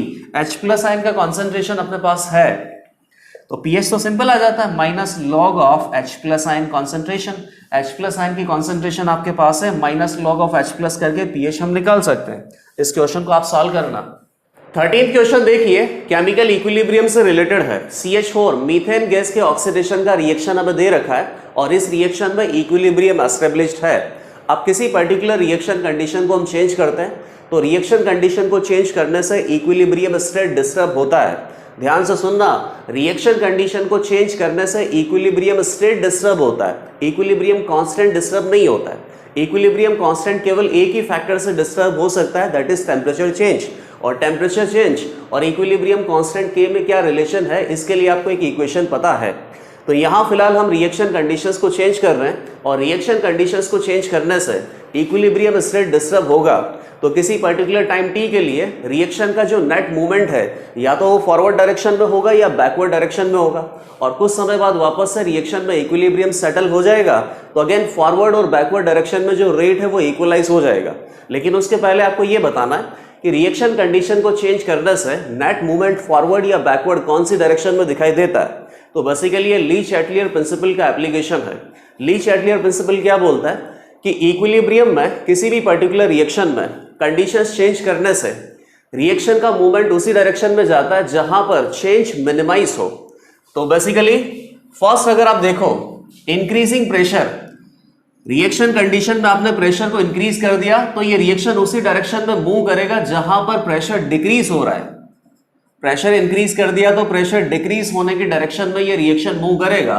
प्रेशर डिक्रीज हो रहा है तो number of mole of gaseous component ये डिक्रीज होना चाहिए, क्योंकि प्रेशर और नंबर ऑफ मोल दोनों डायरेक्टली प्रोपोर्शनल होते हैं। 1 मोल प्लस 1 मोल, 1 मोल प्लस 3 मोल, इधर मोल ज्यादा है तो बेसिकली बैकवर्ड शिफ्ट होगा। तो फर्स्ट मैच कर गया बी से। सिमिलरली इंक्रीजिंग टेम्परेचर, ये तो बहुत सिंपल होता है, एक्सोथर्मिक एंडोथर्मिक रिएक्शन से आंसर आ जाता है। एंडोथर्मिक रिएक्शन क्या होता है, जिसको टेम्परेचर का यूटिलाइजेशन करना है। एंडोथर्मिक रिएक्शन में एनर्जी एब्जॉर्ब होती है, तो अगर आप इसको एनर्जी प्रोवाइड करवा दोगे तो ये रिएक्शन फॉरवर्ड डायरेक्शन में जाएगा। तो इंक्रीज अगर करोगे टेम्परेचर को और एंडोथर्मिक रिएक्शन है तो फॉरवर्ड मूवमेंट होगा इसका। सेकंड वाला सी से मैच कर गया। सिमिलरली यूज ऑफ कैटलिस्ट, अब आपको क्या पता है कि कैटलिस्ट का यूज करने से रिएक्शन का रेट इंक्रीज हो जाता है, और रिएक्शन का रेट अगर इंक्रीज हो जाएगा तो इक्विलिब्रियम सेटल होने में कम टाइम लगेगा, जल्दी से इक्विलिब्रियम सेटल हो सकता है। बिल्कुल अच्छी बात है, लेकिन यहाँ पे रिएक्शन में इक्विलिब्रियम ऑलरेडी सेटल हो चुका है और इक्विलिब्रियम सेटल होने के बाद आप कैटलिस्ट का यूज कर रहे हो, तो कैटलिस्ट उसके बाद तो और कुछ कर नहीं सकता। ऐसा तो है नहीं कि इक्विलिब्रियम कांस्टेंट को ये डिस्टर्ब कर सकता है, बिल्कुल नहीं। अगर विदाउट कैटलिस्ट रिएक्शन 40% कंप्लीट होता है तो विद कैटलिस्ट भी रिएक्शन 40% ही कंप्लीट होगा। तो इक्विलिब्रियम सेटल होने के बाद अगर कैटलिस्ट यूज किया जाता है तो फिर उसका एग्जैक्टली कोई यूज है ही नहीं। यूज ऑफ कैटलिस्ट से क्या आ जाएगा आंसर, नो शिफ्ट। और इस तरीके से ली-चैटलियर प्रिंसिपल को यूज करके क्वेश्चन नंबर 13 हमने सॉल्व कर लिया। क्वेश्चन नंबर 14 पे आते हैं। ये आयनिक का क्वेश्चन है। आयनिक में भी क्या, सॉल्ट हाइड्रोलिसिस। सॉल्ट हाइड्रोलिसिस में पीएच के फॉर्मूले आपको पता है किस तरीके से डिराइव करते हैं कि सॉल्ट में बेसिकली दो कंपोनेंट होते हैं, कैटायन और एनायन। अब या तो कैटायन का हाइड्रोलिसिस पॉसिबल है या एनायन का हाइड्रोलिसिस पॉसिबल है, या दोनों कैटायन और एनायन दोनों का हाइड्रोलिसिस पॉसिबल हो सकता है। कौन से पार्ट का हाइड्रोलिसिस पॉसिबल होता है, वही पार्ट जो वीक एसिड या वीक बेस से आता है। अब जैसे मान लो कि NaOH है, स्ट्रॉन्ग बेस है, और HCl है, स्ट्रॉन्ग एसिड है। इन दोनों की रिएक्शन से क्या बनेगा, स्ट्रॉन्ग एसिड स्ट्रॉन्ग बेस का ये सॉल्ट बनेगा NaCl। यहां पे ये जो Na+ है और Cl- है, एक्वस सॉल्यूशन मैंने प्रिपेयर किया तो ना तो Na+ और ना ही Cl- किसी का भी हाइड्रोलिसिस नहीं हो सकता, क्योंकि Na+ और Cl- ये दोनों स्ट्रॉन्ग एसिड और स्ट्रॉन्ग बेस से हैं, किसी का भी हाइड्रोलिसिस नहीं होता है। इसीलिए इस मिक्सचर में एक्स्ट्रा H+ या एक्स्ट्रा OH- प्रेजेंट नहीं होता है। केवल यहाँ पे H+ और OH- कहां से आता है, सेल्फ डिसोसिएशन ऑफ वाटर से। तो यहाँ पे जो सॉल्यूशन हम प्रिपेयर करते हैं एक्वस NaCl का सॉल्यूशन, ना तो ये एसिडिक होता है ना बेसिक होता है। यहाँ पर इस सॉल्यूशन का pH कितना होता है, 7, क्योंकि H+ आयन की कॉन्सेंट्रेशन क्या होती है, 10⁻⁻⁷ कहां से आता है, सेल्फ डिसोसिएशन ऑफ वाटर से। बाकी इस हाइड्रोलिसिस से और इस हाइड्रोलिसिस से कोई एक्स्ट्रा H+ या कोई एक्स्ट्रा OH- नहीं आता है, इसीलिए सॉल्यूशन एसिडिक या बेसिक नहीं होता है। लेकिन यहां पे जो क्वेश्चन में आपको सॉल्ट दे रखा है उसको देखिए, CH3COO- Na+, सोडियम एसिटेट। ये किससे बना है, CH3COOH वीक एसिड से, और NaOH स्ट्रॉन्ग बेस से। स्ट्रॉन्ग बेस है और वीक एसिड है, सीधा पता चल गया कि यहां से जो सॉल्ट बनेगा उसमें बेसिक कैरेक्टर ज्यादा होगा, तो बेसिकली इस सॉल्ट का जो सॉल्यूशन है वो बेसिक होगा। बेसिक होगा तो पीएच कितना होगा, ग्रेटर देन 7 होगा। ये तो आंसर आ गया। सिमिलरली फोर्थ ऑप्शन को आप देखिए, solution will turn red litmus blue, तो BAR ब्लू टू रेड जाता है तो एसिडिक सॉल्यूशन चाहिए, और रेड लिटमस से अगर ब्लू आना तो बेसिक सॉल्यूशन चाहिए। फोर्थ ऑप्शन भी करेक्ट है। अब आ जाती है बात फर्स्ट और थर्ड पे, तो ये आपको पता है किसका सिग्निफिकेंट हाइड्रोलिसिस होगा, और वहां से भी आप प्रूव कर सकते हो कि रिएक्शन में H+ या OH- कौन से आयन की कॉन्सेंट्रेशन ज्यादा है, या फिर रिएक्शन मिक्सचर बेसिकली एसिडिक है या बेसिक है। तो आप देख लीजिए ये जो एनाइन वाला पार्ट है ये कहां से आ रहा है, वीक एसिड से। तो वीक एसिड से जो पार्ट आएगा केवल उसी का हाइड्रोलिसिस पॉसिबल है, Na+ का हाइड्रोलिसिस पॉसिबल नहीं है। Na+ का हाइड्रोलिसिस होता ही नहीं है, हाइड्रेशन होता है। तो CH3COO- हाइड्रोलिसिस मतलब क्या होता है, रिएक्शन विद वाटर, तो क्या बनेगा CH3CHH प्लस OH-। ये देखिए रिएक्शन मिक्सचर में OH- प्रेजेंट है, OH- प्रेजेंट है, मतलब ये रिएक्शन मिक्सचर कैसा हो गया, बेसिक, और वो हमने ऑलरेडी फाइंड आउट कर लिया था। वीक एसिड है, स्ट्रॉन्ग बेस है, तो बेस इफेक्टिव है, बेस इफेक्टिव है तो सॉल्ट कैसा होगा, बेसिक, पीएच कितना होगा, 7 से ज्यादा। यहां पे आपसे क्या पूछा था, इनकरेक्ट स्टेटमेंट, तो इनकरेक्ट स्टेटमेंट कौन सा हो गया, ऑप्शन नंबर 3। अब नेक्स्ट क्वेश्चन अपने पास 15th क्वेश्चन जीओसी से रिलेटेड है। कार्बोनाइन का स्टेबिलिटी आपसे पूछा है, तो कार्बोनाइन का स्टेबिलिटी हम बहुत इजीली बता सकते हैं। अच्छा पहले तो आप ये देखिए कि कार्बोनाइन का स्टेबिलिटी हो या कैटायन का स्टेबिलिटी हो या फ्री रेडिकल का स्टेबिलिटी हो, किसी भी इंटरमीडिएट का स्टेबिलिटी अगर आपसे पूछा जाए तो सबसे पहले तो आपको ये देखना है कि कोई भी इनमें से अगर रेजोनेंस कर रहा है तो रेजोनेंस स्टेबलाइज्ड वाला ज्यादा स्टेबल होगा, और जो पर्टिकुलर इंटरमीडिएट रेजोनेंस नहीं कर रहा है वो लेस स्टेबल होगा। अब रेजोनेंस के बाद फिर आप क्या देख सकते हो कि कहीं पर अगर इलेक्ट्रॉन डोनेटिंग ग्रुप लगा हुआ है, इलेक्ट्रॉन विड्रॉइंग ग्रुप लगा हुआ है, तो ये कैटायन, एनायन या फ्री रेडिकल को या तो स्टेबलाइज कर सकते हैं या डिस्टेबलाइज कर सकते हैं। कौन सा इफेक्ट किसको स्टेबलाइज करता है ये आपको पता है। क्वेश्चन नंबर 15 बहुत सिंपल क्वेश्चन है।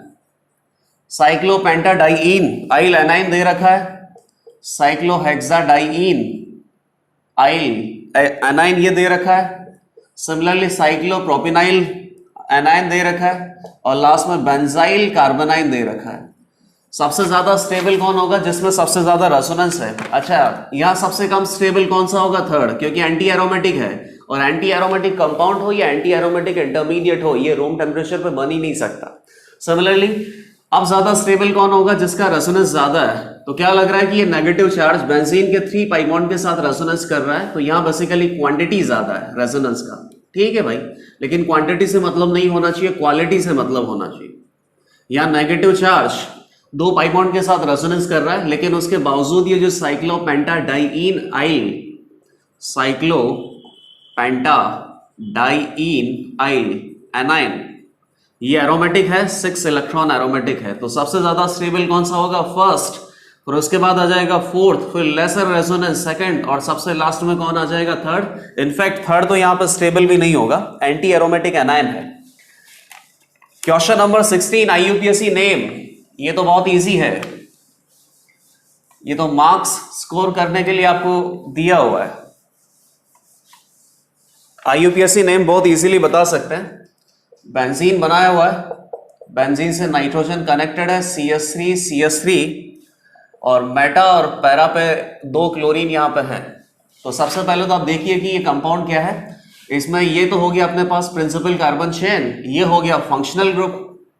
फंक्शनल ग्रुप बेसिकली क्या है, अमाइन है।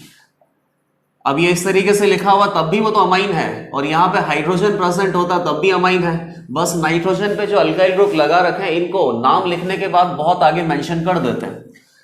तो ये बेसिकली क्या हो गया, बेंजीन है और बेंजीन के ऊपर NH2 अमाइन लगा रखा है, तो उसको हम शॉर्ट फॉर्म में क्या बोल देते हैं, एनिलीन। तो ये तो कवर हो गया। और क्या लिखना पड़ेगा, सब्स्टिट्यूट अब कहां लगा रखे हैं, 2 और 3 पे, 2,3 डाइक्लोरो, 2,3 डाइक्लोरो एनिलीन। अब बाकी ये मेंशन करना बाकी है कि नाइट्रोजन पे जो 2 हाइड्रोजन है उनको रिप्लेस करके 2 Cl लगा रखे हैं, तो क्या लिख सकते हैं इसको, NN dimethyl, NN dimethyl 2,3 dichloro aniline, ये इसका करेक्ट नेम हो गया। क्वेश्चन नंबर 17,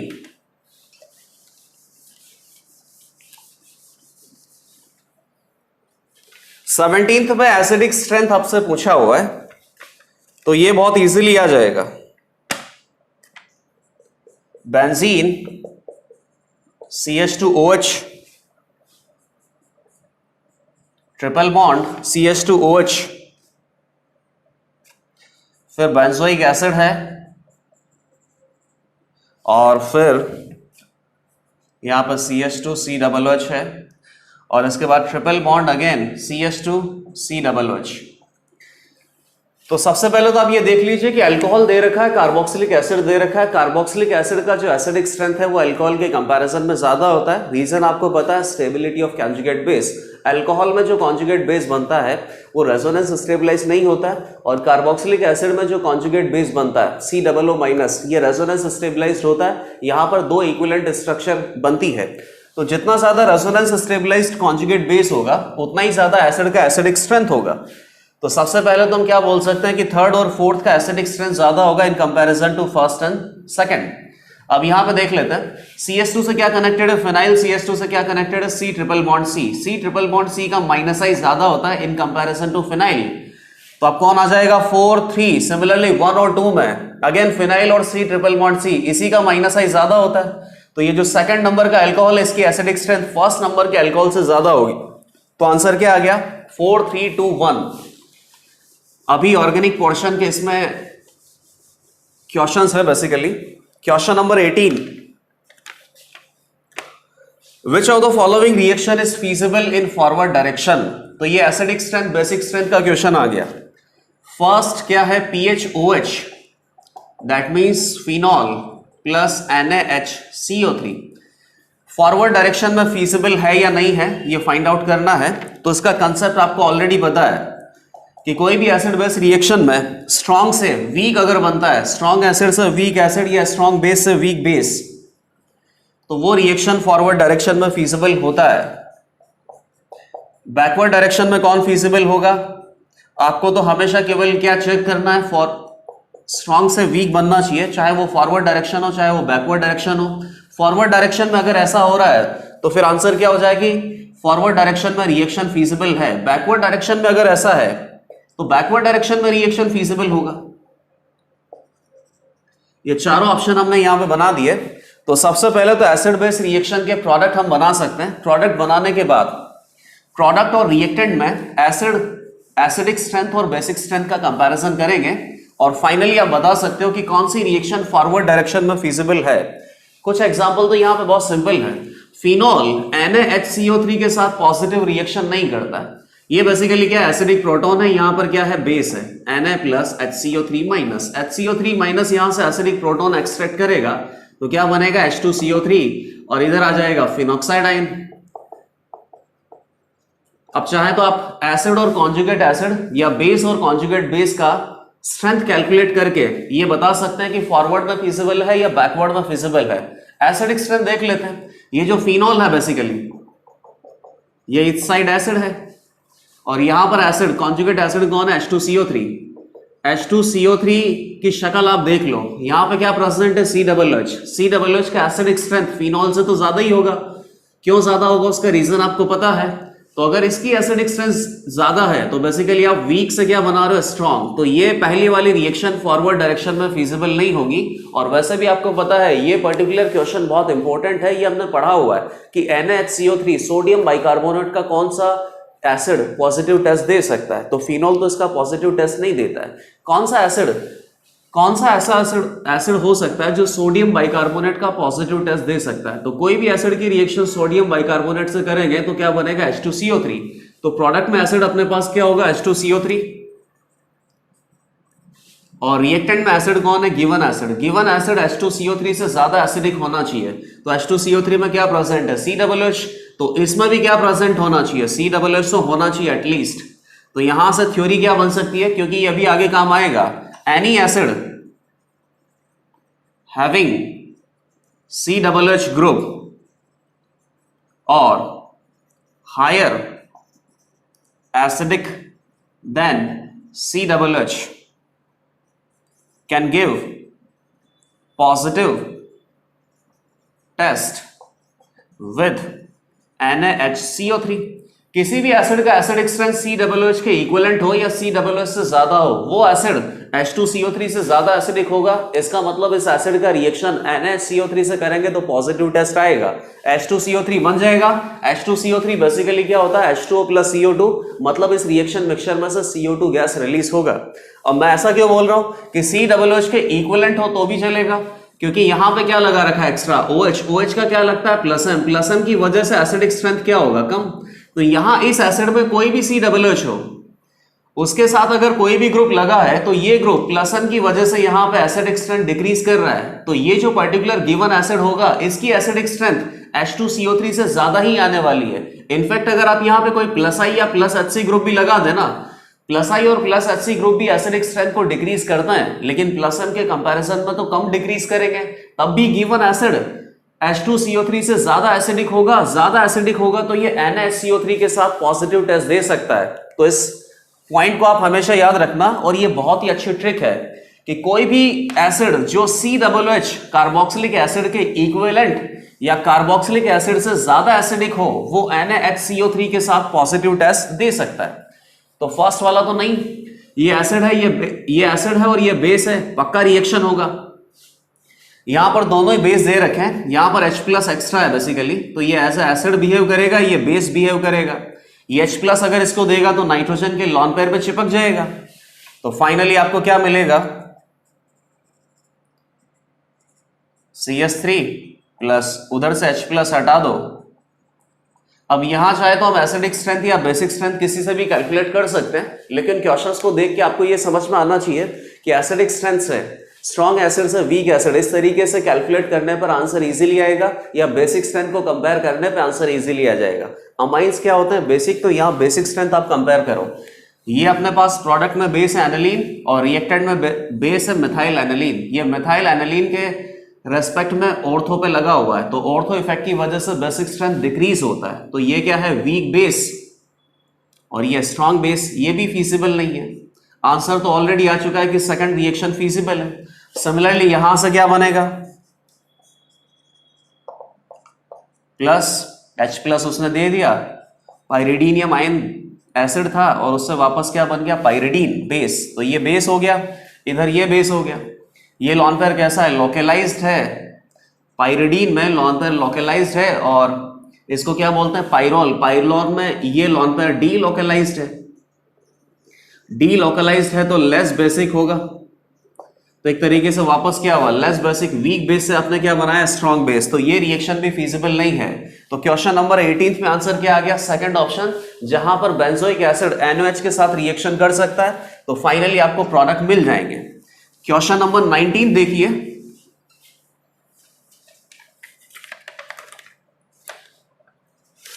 नाइनटीन्थ क्वेश्चन में कुछ एरोमेटिक स्ट्रक्चर आपको दे रखा है और प्रॉपर्टीज का कंपैरिजन करना है। बहुत स्टैंडर्ड क्वेश्चन है ये, और इस तरीके की जो स्पीशीज आती है इनकी एरोमेटिसिटी किस तरीके से चेक करता है, यह मेथड भी हमें पता होना चाहिए। ये स्पीशीज बेसिकली क्या होती है कि एक रिंग होता है और रिंग के बाहर पाई बॉन्ड होता है। अब रिंग के बाहर पाई बॉन्ड है तो यहां पे इस रिंग में कितने इलेक्ट्रॉन का रेजोनेंस में पार्टिसिपेशन है, ये चेक करने के लिए, क्योंकि कितने इलेक्ट्रॉन रेजोनेंस में पार्टिसिपेट कर रहे हैं, कितने इलेक्ट्रॉन साइक्लिक रेजोनेंस में पार्टिसिपेट कर रहे हैं, ये पता करने के बाद ही हम बता सकते हैं कि ये जो पर्टिकुलर स्पीशीज है एरोमेटिक होगा या एंटी एरोमेटिक होगा। तो ये हम कैसे अप्रोच करते हैं, साइकिल के बाहर अगर पाई बॉन्ड है, इस पाई बॉन्ड को ब्रेक करके पॉजिटिव और नेगेटिव एक रेजोनेटिक स्ट्रक्चर बना लेते हैं, और रेजोनेटिक स्ट्रक्चर में अब देख लेते हैं कि रिंग के अंदर कितने इलेक्ट्रॉन का रेजोनेंस में पार्टिसिपेशन है। फिर उसके बाद पता चल जाता है कि एरोमेटिक स्ट्रक्चर है या एंटी एरोमेटिक स्ट्रक्चर है। कार्बन कार्बन पाई बॉन्ड है तो आप इसको कैसे भी ब्रेक कर सकते हो, पॉजिटिव नेगेटिव, नेगेटिव पॉजिटिव। लेकिन अगर इस तरीके से कार्बन ऑक्सीजन है तो ऑक्सीजन की इलेक्ट्रोनेगेटिविटी ज्यादा होती है, तो ये केवल एक ही तरीके से ब्रेक हो सकता है, ऑक्सीजन के ऊपर माइनस और कार्बन के ऊपर प्लस। इसी रेजोनेटिक स्ट्रक्चर में चेक करना होता है कि सिस्टम एरोमेटिक होगा या एंटी एरोमेटिक होगा, और यहां पे काफी सारी प्रॉपर्टीज का कंपैरिजन हमें करना है। सेकंड, ये तो साफ नजर आ गया कि यहाँ अगर एक बार पॉजिटिव नेगेटिव लगा दिया जाए तो ये हो जाएगा 4 इलेक्ट्रॉन एंटी एरोमेटिक, ये हो जाएगा 6 इलेक्ट्रॉन एरोमेटिक, मतलब ये एरोमेटिक रिंग नहीं है, दोनों रिंग एरोमेटिक होना चाहिए। इसको ब्रेक कर दिया अगर मैंने नेगेटिव और पॉजिटिव, तो ये ट्रोपाइलियम आयन हो गया, ये साइक्लोपेंटाडाइइनाइल एनायन हो गया। ये 6 इलेक्ट्रॉन एरोमेटिक है, ये भी 6 इलेक्ट्रॉन एरोमेटिक है, मतलब ये कंपाउंड एरोमेटिक है। और ये इस रेजोनेटिंग स्ट्रक्चर में या इस स्ट्रक्चर में रहने की जिसकी टेंडेंसी बहुत ज्यादा होगी, क्योंकि यहां पर बेसिकली दोनों रिंग्स एरोमेटिक बन रही है। अब यहां प्रॉपर्टीज का कंपैरिजन आपको क्या करना है, डाइपोल मोमेंट बताया हुआ है, फर्स्ट का ज्यादा है सेकंड से, सेकंड एरोमेटिक है, फर्स्ट एंटी एरोमेटिक है, first is more soluble in polar solvent than second. ये सारा आंसर अभी आ जाएगा, आपने ये एस्टेब्लिश कर लिया है कि कौन सी स्पीशीज एरोमेटिक है। तो यहां पर तो एंटी एरोमेटिक रिंग बन रहा है, तो ये इस तरीके से पॉजिटिव और नेगेटिव में आयोनाइज नहीं हो सकता। आयोनाइज नहीं हो सकता तो बेसिकली यहां पे पोल्स का प्रेजेंस नहीं होगा, तो डाइपोल मोमेंट इसका क्या होगा, कम। यहां पर इस तरीके से आयोनाइज होने की पॉसिबिलिटी बहुत ज्यादा है, क्योंकि दोनों रिंग्स एरोमेटिक बन रही है, तो पोल्स अगर जनरेट होंगे तो इसका डाइपोल मोमेंट क्या होगा, ज्यादा। फर्स्ट का डाइपोल मोमेंट ज्यादा होना चाहिए, फर्स्ट करेक्ट। सेकंड एरोमेटिक है, बिल्कुल गलत। और थर्ड में first is more soluble in polar solvent than second, तो फर्स्ट की जो सॉल्युबिलिटी है, ये ऑप्शन क्या है बेसिकली, सेकंड इज एरोमेटिक, वो गलत था। First is more soluble in polar solvent than second, ठीक है। फर्स्ट की सॉल्युबिलिटी ज्यादा होगी क्योंकि फर्स्ट का डाइपोल मोमेंट ज्यादा है, जिसका डाइपोल मोमेंट ज्यादा है वो पोलर स्पीशीज होगा, उसकी पोलैरिटी ज्यादा होगी। जितना ज्यादा पोलर स्पीशीज होता है पोलर सॉल्वेंट में, उतना ही ज्यादा वो डिसॉल्व हो सकता है। तो बेसिकली फर्स्ट की सॉल्युबिलिटी पोलर सॉल्वेंट में ज्यादा इन कंपैरिजन टू सेकंड, ये भी सही हो गया। तो इनकरेक्ट स्टेटमेंट कौन सा आ गया, second. Question number 20, bond length का कंपैरिजन करना है, और यहां बेसिकली बॉन्ड लेंथ का कंपैरिजन आपको हाइपर कॉन्जुगेशन से करना है, क्योंकि जो स्पीशीज आपको दे रखी है उस स्पीशीज में कहीं पर भी रेजोनेंस नहीं है। तो ये क्वेश्चन तो बहुत ही सिंपल हो गया। CH2H बोल दिया इसको B बोल दिया, और ये कार्बोकेटाइन में हाइपर कॉन्जुगेशन होता है, बस नेक्स्ट कार्बन एटम जिसको क्या बोलते हैं, अल्फा कार्बन पे अल्फा हाइड्रोजन प्रेजेंट होने चाहिए। तो ये अल्फा कार्बन है, यहां पर अल्फा हाइड्रोजन प्रेजेंट है, 2 अल्फा हाइड्रोजन, तो ये बेसिकली हाइपर कॉन्जुगेशन यहां पर पॉसिबल है। अब हाइपर कॉन्जुगेशन जब होता है तो उसकी हाइपर कॉन्जुगेटिंग स्ट्रक्चर आप बनाओ, उससे आपको समझ में लगेगा कि कार्बन हाइड्रोजन का ये जो बॉन्ड है इसकी लेंथ पे क्या इंपैक्ट होगा। तो ये जो सिग्मा बॉन्ड के इलेक्ट्रॉन है ये कार्बोकेटाइन की तरफ शिफ्ट होते हैं, तो इसकी हाइपर कॉन्जुगेटिंग स्ट्रक्चर कुछ इस तरीके से बनती है। ये जो H+ है ये कार्बन से कनेक्टेड है, केवल यहाँ पे बॉन्ड आपको नजर नहीं आ रहा। ये H+ यहाँ पे कार्बन से हमेशा कनेक्टेड है, इसीलिए इसको और क्या बोलते हैं, नो बॉन्ड रेजोनेंस भी बोलते हैं। अब ध्यान देना, पहले बॉन्ड ऑर्डर कितना था, 1.0, और हाइपर कॉन्जुगेटिंग स्ट्रक्चर में कितना हो गया, 0 हो गया एक तरीके से। तो बेसिकली बॉन्ड ऑर्डर डिक्रीज हो रहा है, बॉन्ड ऑर्डर डिक्रीज हो रहा है तो बॉन्ड लेंथ इंक्रीज होगा। जितना ज्यादा हाइपर कॉन्जुगेशन होगा बॉन्ड ऑर्डर डिक्रीज होगा, बॉन्ड लेंथ इंक्रीज होगा। तो बेसिकली ये जो B है इसका बॉन्ड लेंथ A से ज्यादा होगा। A का बॉन्ड ऑर्डर तो हमेशा कितना होगा, 1.0, क्योंकि ये तो किसी भी हाइपर कॉन्जुगेशन में पार्टिसिपेट नहीं कर रहा है। और B का बॉन्ड ऑर्डर क्या होगा, लेस देन 1.0, क्योंकि यहां पे हाइपर कॉन्जुगेशन है और हाइपर कॉन्जुगेटिंग स्ट्रक्चर में इसका बॉन्ड ऑर्डर डिक्रीज हो गया। तो इस क्वेश्चन का आंसर भी बहुत इजीली आ गया। अब नेक्स्ट 5 क्वेश्चंस इंटीजर है। इंटीजर टाइप क्वेश्चंस में सारे क्वेश्चन इजी है बेसिकली, और बहुत इजीली आंसर आ जाएगा। बहुत ज्यादा क्वेश्चन तो अपने पास ऑर्गेनिक से ही है। इसमें सबसे पहला क्वेश्चन है NaHCO3 का कौन पॉजिटिव टेस्ट दे सकता है। सेकंड क्वेश्चन है कि एरोमेटिक स्पीशीज क्या है, और थर्ड क्वेश्चन स्ट्रक्चरल आइसोमर से रिलेटेड है। 21 पॉजिटिव टेस्ट और रिएक्शन विद, कौन सा NaHCO3 के साथ पॉजिटिव टेस्ट देगा, या कौन सा NaHCO3 के साथ रिएक्शन कर सकता है, या कौन सा NaOH3 के साथ रिएक्शन करके CO2 गैस का इवोल्यूशन कर सकता है। ये सारे क्वेश्चंस बेसिकली एक ही होते हैं। आंसर सिंपल क्या होता है कि कौन सा ऐसा कंपाउंड है जो NaHCO3 सोडियम बाइकार्बोनेट के साथ रिएक्शन कर सकता है। उसकी थ्योरी अभी हमने डिराइव कर लिया था कि जो गिवन एसिड है, इस गिवन एसिड की एसिडिक स्ट्रेंथ H2CO3 से ज्यादा होना चाहिए, और H2CO3 से ज्यादा होना चाहिए। इसके बाद एक आपने ट्रिक क्या एस्टेब्लिश किया कि कोई भी गिवन एसिड जिसके अंदर COOH ग्रुप से इक्विवेलेंट एसिडिक स्ट्रेंथ हो या COOH ग्रुप से ज्यादा एसिडिक स्ट्रेंथ हो, वो सारे के सारे H2CO3 से ज्यादा एसिडिक होते हैं और NaHCO3 के साथ पॉजिटिव टेस्ट दे सकते हैं। तो यहां पे क्या लिखा हुआ है, CCl3COOH। CCl3 का क्या लगता है, स्ट्रॉन्ग माइनस आई लगता है, और ये बेसिकली COOH कार्बोक्सिलिक एसिड से भी ज्यादा एसिडिक होगा। तो ये पक्की बात है कि H2CO3 से तो ज्यादा एसिडिक आना ही है, क्योंकि यहाँ पे तो क्या लग रहा है, प्लस M से COOH का एसिडिक स्ट्रेंथ डिक्रीज होता है, और यहाँ CCl3 का क्या लगता है, माइनस आई एसिडिक स्ट्रेंथ ज्यादा होता है। तो ये जो गिवन एसिड है, जो रिएक्टेंट का एसिड है, वो प्रोडक्ट के एसिड से ज्यादा एसिडिक आएगा। तो ये बेसिकली NaHCO3 के साथ पॉजिटिव रिएक्शन कर सकता है, और यहाँ पे CO2 गैस का इवोल्यूशन होगा। तो इसको हम चाहें तो वापस से लिख सकते हैं रिएक्शन वाइज। रिएक्शन क्या होगा, गिवन एसिड प्लस NaHCO3, यहां बेस है, बेस H प्लस को खाएगा तो क्या बनाएगा, H2CO3 plus Na plus E minus. ये रिएक्टेंट में एसिड है और ये प्रोडक्ट में एसिड है। ये स्ट्रांग होना चाहिए, ये वीक होना चाहिए। अब बहुत इजीली आंसर आ जाएंगे सारे। CH3 C triple bond H, alkynes are not acidic than COOH। CCl3 CH2 OH, alcohol भी एसिडिक नहीं होगा। COOH CH3 benzoic acid, of course COOH है यहां पे। Again benzoic acid CMe3, COOH present है, मतलब कि H2CO3 से ज्यादा एसिडिक होगा और सोडियम बाइकार्बोनेट का पॉजिटिव टेस्ट आएगा। Again sulphonic acid, sulphonic acid तो कार्बोक्सिलिक एसिड से भी ज्यादा एसिडिक होता है। अब यहां OH से आप मत चेक कर लेना, OH भी एसिडिक ग्रुप है, SO3H भी एसिडिक ग्रुप है। किसकी एसिडिक स्ट्रेंथ ज्यादा होती है, SO3H की। तो अगर इस कंपाउंड का एसिडिक स्ट्रेंथ कंपैरिजन करना है तो कभी भी SO3H से ही आंसर आपको निकाल के देना होगा। और एक और कंपाउंड है यहां पे, पिक्रिक एसिड 2,4,6 ट्राइनाइट्रोफिनॉल। तो 2,4,6 ट्राइनाइट्रोफिनॉल ये एसिडिक एसिड से भी ज्यादा एसिडिक होता है। 3,3 NO2 का स्ट्रॉन्ग माइनस है, इसकी वजह से इसकी एसिडिक स्ट्रेंथ COOH ग्रुप से भी ज्यादा आ जाती है। तो ये भी पर्टिकुलरली टेस्ट देगा। तो टोटल कितने कंपाउंड यहां पे टेस्ट दे सकते हैं, 1 2 3 4 5। फर्स्ट इंटीजर टाइप क्वेश्चन का आंसर हो गया 5।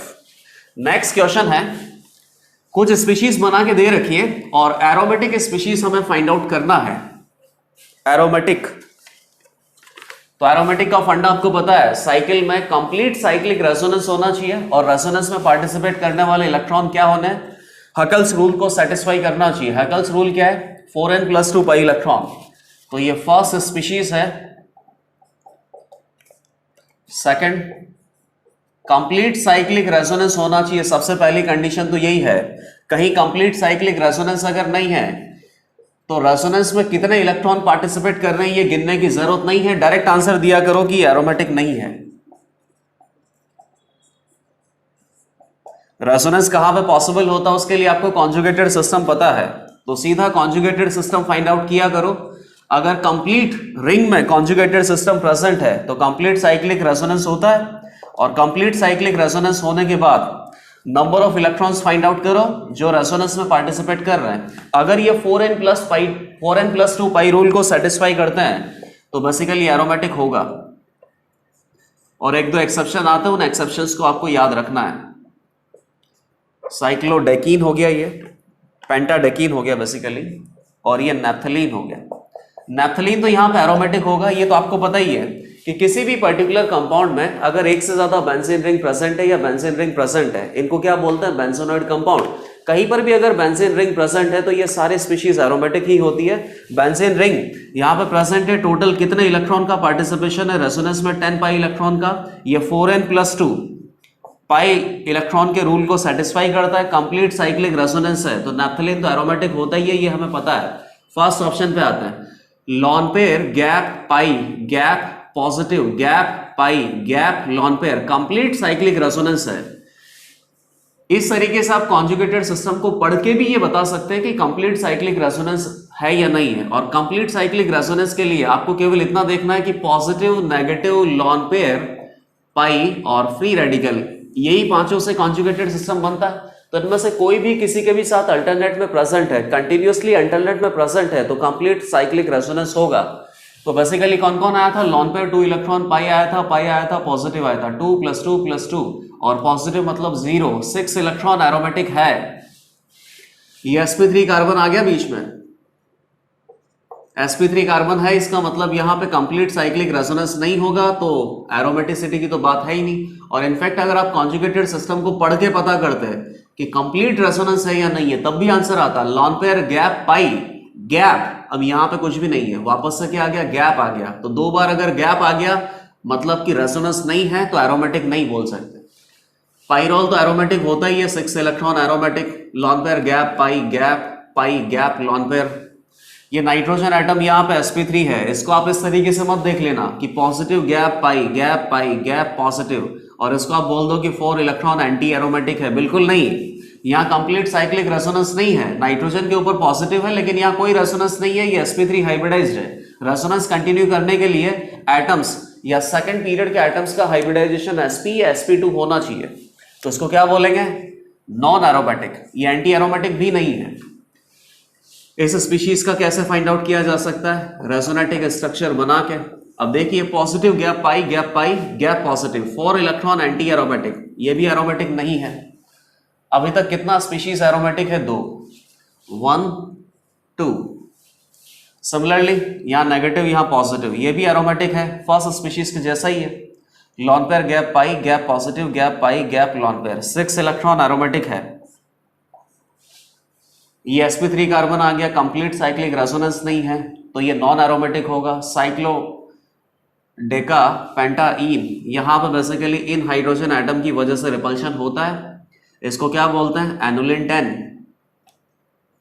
और एनुलिन 10 ऐसा देखने में तो आपको लगता है कि कंप्लीट रेजोनेंस है, 10 पाई इलेक्ट्रॉन है, तो एरोमेटिक होना चाहिए, लेकिन ये कैसा होता है, नॉन एरोमेटिक। इन दोनों हाइड्रोजन के बीच में रिपल्शन होता है, जिससे कि ये रिंग नॉन प्लेनर हो जाता है। नॉन प्लेनर होने के बाद फिर रेजोनेंस हो ही नहीं सकता। और नैप्थलीन बेसिकली एरोमेटिक है, तो कितना आंसर हो गया, 1, 2, 1, 2, 3, 4 स्पीशीज यहां पे एरोमेटिक हैं। नेक्स्ट क्वेश्चन है, नैप्थलीन के डाइब्रोमो डेरिवेटिव आपको बताना है।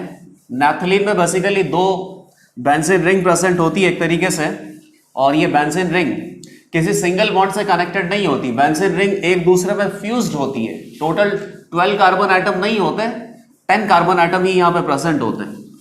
इसमें 2 ब्रोमीन आपको लगाने हैं, और उसके बाद ये पता करना है कि कितने डाइब्रोमो डेरिवेटिव्स आ सकते हैं, कितने स्ट्रक्चरल आइसोमर बेसिकली पॉसिबल हैं। और सारे स्ट्रक्चरल आइसोमर में कोई फंक्शनल ग्रुप तो प्रेजेंट है नहीं। सिमिलरली चेन अपने पास किसका होगा, नैप्थलीन का ही होगा, तो चेन आइसोमर नहीं हो सकता, फंक्शनल आइसोमर नहीं हो सकता, केवल ये सारे स्ट्रक्चरल आइसोमर पोजीशन आइसोमर ही होंगे। और इसमें कंडीशन क्या रखी है, कंडीशन बेसिकली ये है कि नैप्थलीन में दोनों ब्रोमीन एटम अलग अलग रिंग पे प्रेजेंट होने चाहिए। तो टोटल आइसोमर यहां पे कितने हो सकते हैं, पहले नैप्थलीन बना देता हूं। एक ब्रोमीन अगर मैंने यहां पे लगा दिया, अब ये देख लिया मिडिल कार्बन के अबाउट या मिडिल लाइन के अबाउट, जहां से ये कंपाउंड सिमेट्रिकल है, और सिमेट्रिकल है इसीलिए कम आइसोमर बनने वाले हैं, उसके अबाउट ये फर्स्ट पोजीशन पे लगा हुआ है। तो बेसिकली अब यहां और यहां नहीं लग सकता ये, तो ये पोजीशंस हम एलिमिनेट करेंगे। अब इसके रेस्पेक्ट में सेकंड ब्रोमीन हम कहां लगा सकते हैं, इसमें नहीं लगाना है, सेकंड रिंग पे ही लगाना है। तो उसके रेस्पेक्ट में ये कौन सा पोजीशन हो गया, यहां से मिडिल लाइन के अबाउट फर्स्ट, ये हो गया सेकंड, ये हो गया थर्ड। ये मिडिल लाइन के अबाउट ब्रोमीन इधर लग सकता है, इधर लग सकता है, इधर लग सकता है, और इसके अबाउट बेसिकली इसकी पोजीशन डिफरेंट होगी, यहां से सेम होगी लेकिन इधर से तो डिफरेंट है ही सही।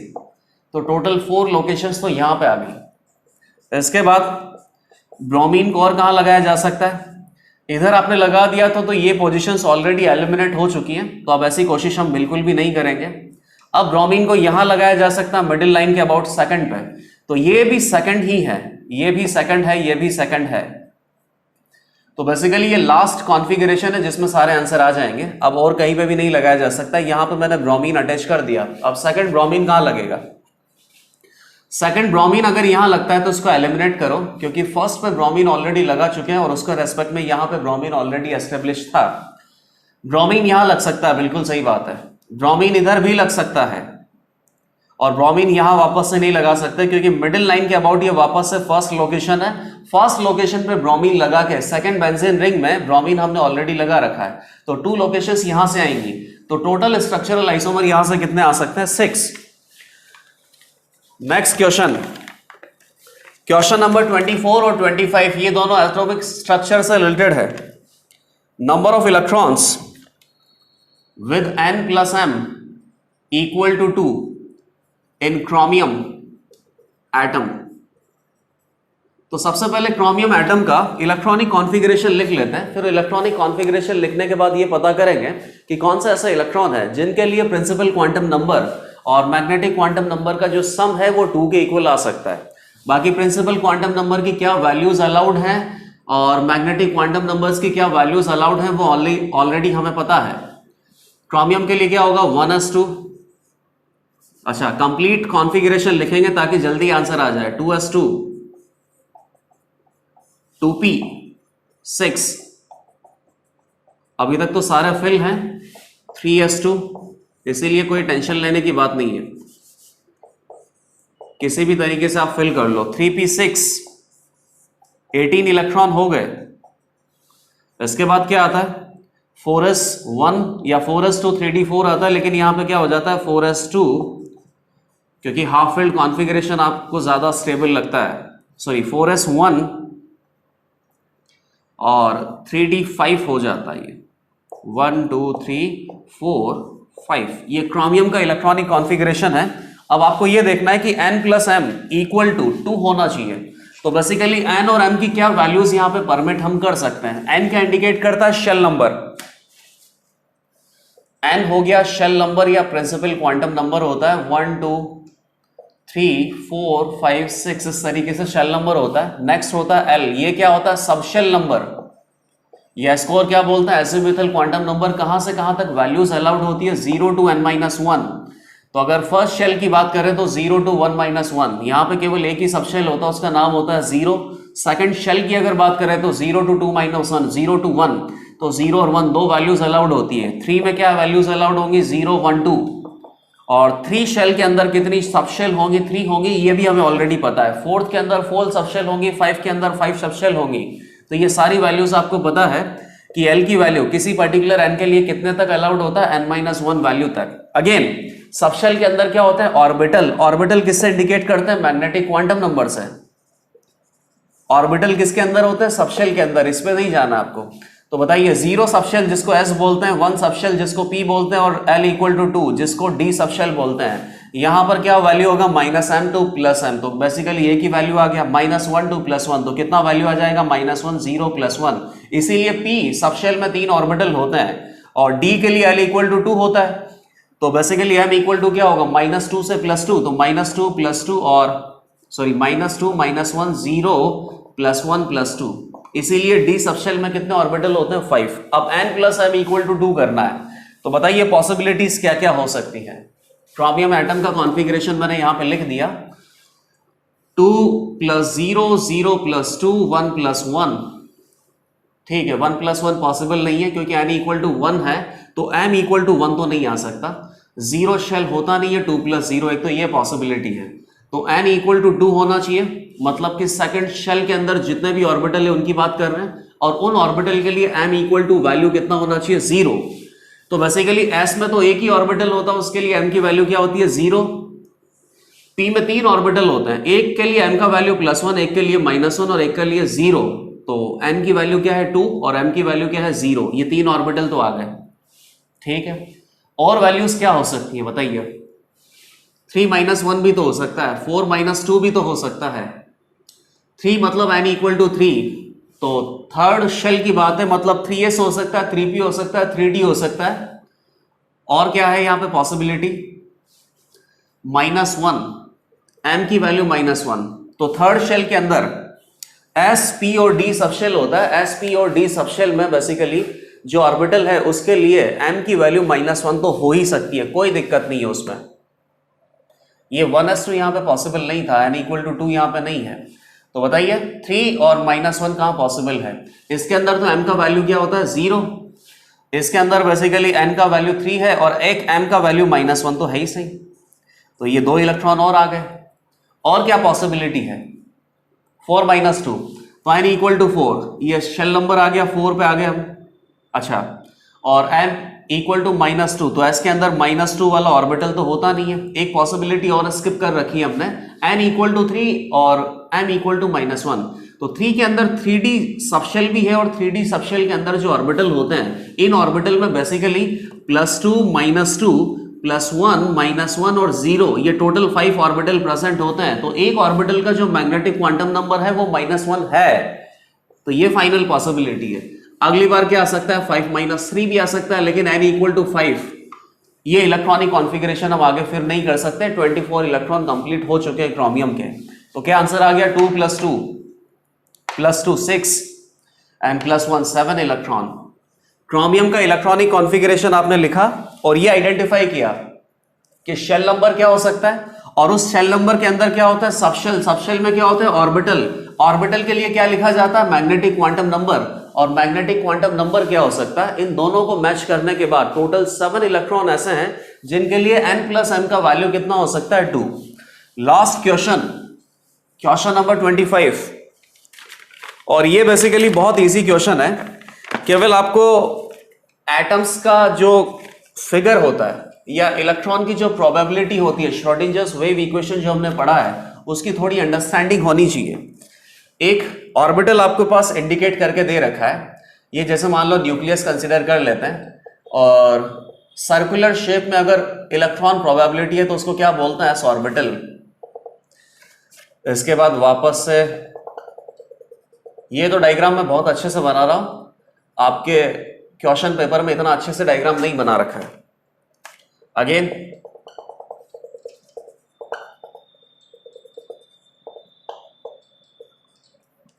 तो ये बेसिकली कौन सा ऑर्बिटल का डायग्राम है?